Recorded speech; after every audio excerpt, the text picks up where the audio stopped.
Hello and welcome to Japan, the land of the rising sun and a country of which I know not enough, even though I've been here 4 times already. I don't speak the language, I know some basic communication, and it got me thinking about the process of us actually learning languages. Because I think there's 3 different levels to our language mastery. See, the first step to a language tends to be downloading Duolingo, looking at some of the basic vocabulary. And in the case of Japan, that's, konnichiwa, sayonara, arigato gozaimasu, thank you, hello, welcome, can I have a beer? And a couple of basic insults usually. That's what we tend to learn as like the most rudimentary default package of a language. That's level 1. And level 1 usually means that we're kind of able to communicate, but not really. And if we don't practice the language at all, so if I don't come back here for another couple of years, chances are I'm going to forget what I've already known. Level 2 of language mastery is the point where you can communicate freely. For me, that would be German, right? I can go to Germany or Austria or Switzerland. I can order a beer, I can communicate. I could probably get myself out of trouble if really needed. But the problem is I don't use the language actively, which means that as time progresses, the knowledge of the language just, well, it goes away. In one ear, out the other, that kind of thing. And this got me thinking, why do we bother learning languages as if they were a mathematical exam? We memorize the vocabulary, the grammar, the rules. Above all, a language should be fun. It should be an exciting cultural experience. The reason why I love being here in this beautiful country is because there's so much cultural diversity and that, well, most Japanese people actually don't speak very good English, which means there's a certain level of maybe entrepreneurship that goes triggered in my brain, thinking, how can I help these people out? And on the other hand, it's also the fact that it's a multicultural nest. So many different individuals from all around the world actually coming here to visit this stunning nature, the shockingly packed streets of Tokyo and so on. And this level 2 is problematic because most people speak most of their languages. So even your native language is spoken usually at a level 2, which means you know the language, you know how to use it, but you're not, how can we say, you're not very confident with your language. Which means that, yeah, you can talk and you can hang out and it's fun, but when it comes to recording content, telling a good story, creating a compelling, well, whatever this is, that creates a certain amount of boundaries, obstacles, stuff that people can't seem to get across. And I think the way to overcome that is with a sprinkle of arrogance.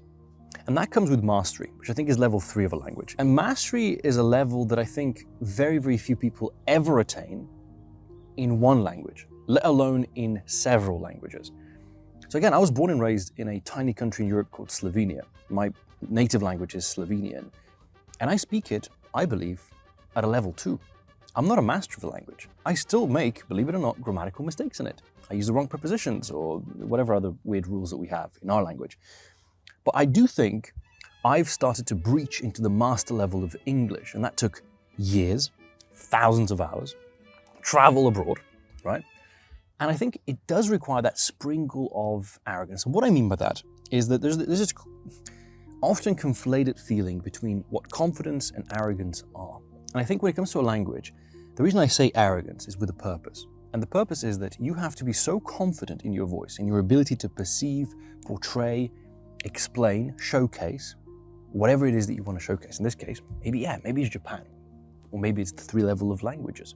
Maybe there's a deeper meaning to this entire video, right? Maybe I'm going a couple of layers, unpeeling the onion and showing you the ugly truth inside, which is that you have been speaking your native language at a level, well, that isn't quite a master yet. And it begs the question, why?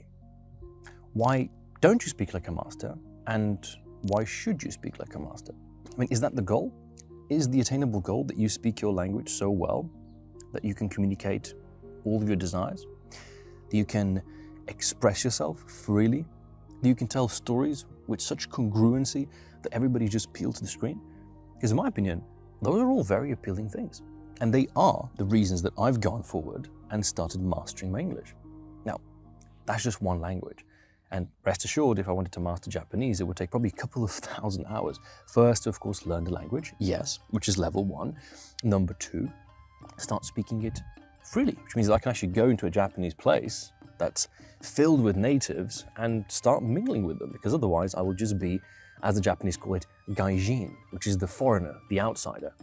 Now, Ironically, the Japanese culture is, how should we say, very enclosed, which means that even if you do speak fluent Japanese, I believe that even if I was a master of the Japanese language, they would never fully accept me as one as their own because, well, I'm not. The only reason I mention that is because I find that culturally very interesting about Japan and actually kind of appealing, that they are a little bit racist in a way, because they're a nation that sticks together. They're very uniform in also the way they dress and behave, and they are very strict and adherent to their rules, their sort of code of conduct. And this is something that English doesn't have. Not just the culture of English in the UK, in America, in Australia, New Zealand, South Africa, wherever else it's spoken, but also the language itself doesn't seem to have that many adhering rules. I feel that when it comes to comparing Japanese to English, I find that English is actually a lot more chaotic. And I always teach people that when it comes to chaotic, it's best to embrace it rather than try to understand it. But what you should try to understand is that if you're speaking a language at level 1 and you want to go to level 2, it will require drill, practice, and yeah, probably some kind of tutoring. But if you want to take your language from level 2 to level 3, master it, become so confident in it that people are always in awe when listening to you speak, then something else entirely has to happen. And that is a shift of your thinking and a shift of your cultural appropriation of the language.